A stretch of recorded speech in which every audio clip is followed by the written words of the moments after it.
गोपियों ने कान्हा को जिस रूप से पाया उसका आनंद ही कुछ और है। श्रद्धा कभी रिक्त नहीं जाती, वो कहीं ना कहीं भगवान गुरु उसको भर देते हैं। भले दाएं भी आश्रम है बाएं भी आश्रम है, धर्म का आचरण आपको नहीं छोड़ना है। ये मत समझना कि दोनों साइड आश्रम हम ऐसे ही तर जाएंगे। गंगा के बगल में रहने से सब तर नहीं जाते। तो भाग्यशाली है वो जो गुरु सानिध्य में रहते हैं, कि कोई भी प्रसंग हो लेकिन शुरुआत गुरु नाम से हो, का सदैव मेरे हृदय में वास करे।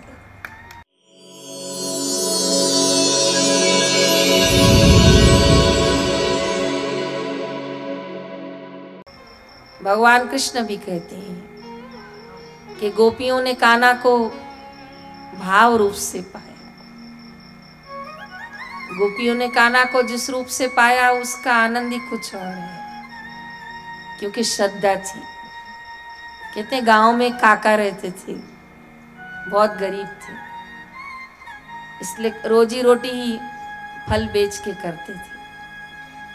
तो एक दिन माँ यशोदा जो है वो कान्हा के पीछे छोटा सा डंडा लेके पड़ी थी और सोचा था आज तो इसको एक लगाऊंगी, लेकिन कान्हा दौड़े और यशोदा माँ तेज तेज दौड़ रही थी। कान्हा ने कहा इतना तेज तो दौड़ नहीं पाऊंगा, अब क्या करूं। प्रसंग इसलिए सुना रही हूं कि श्रद्धा कभी रिक्त नहीं जाती, वो कहीं ना कहीं भगवान गुरु उसको भर देते हैं। और काका भाग्य से उस दिन खेती के बीच रास्ते से फल बेच के खाली टोकरा ला रहा था। भगवान ने कहा दौड़ूंगा तो फंसूंगा, कहीं ना कहीं तो माँ के हाथ आ जाऊंगा, 2 डंडे पड़ेंगे। इससे अच्छा क्या किया, तुरंत काका को कहा टोकरा नीचे, टोकरा नीचे। तो काका ने भी उनकी बात मान ली, टोकरा नीचे किया। कान्हा उसमें चढ़ के बैठ गए और जो लाल रंग का रुमाल था वो ढक दिया अपने ऊपर और बोला ऊपर उठाओ ऊपर उठाओ। तो काका ने फिर से ऊपर उठा लिया। अब यशोदा मैया बड़े बुजुर्गों को तब लिहाज किया जाता था, तो तुरंत उन्होंने पर्दा नीचे किया और कहा काका, कान्हा देखा मेरा। अब काका भी धर्म मार्गी तो थे, भले भगवान सिर पर थे तो भी धर्म तो, बोलिए जोर से बोलिए, नहीं छोड़।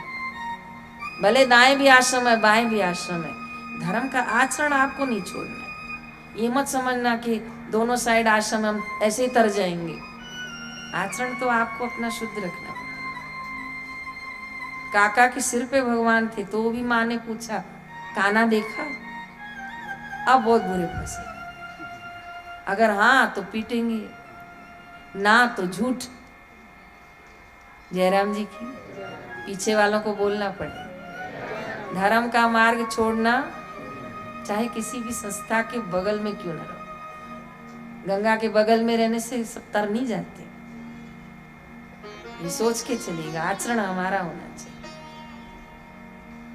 जो तो अब काका बुरे फंस गए, मेरा कान्हा देखा, अब क्या करे, तो ऐसे किया हाँ, जैसे कि मेरे को सुनाई थोड़ा कम पड़ गया, ऐसा किया हाँ। तो यशोदा माँ को लगा काका बहरे, तो कहा जान दो भाई, सुनता ही नहीं है। और माँ दूसरी दिशा में चली गई।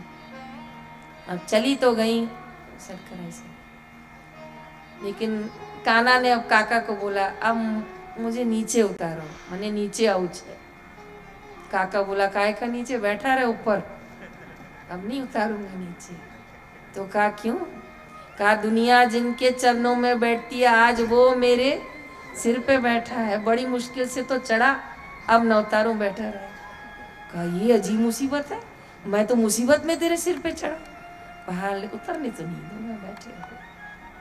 कान्हा ने कहा ऐसे कब तक बैठा रहूंगा, ये तो बता। तो कहा जब तक मुझे वचन नहीं देता। तो कहा क्या वचन दूं, बोल।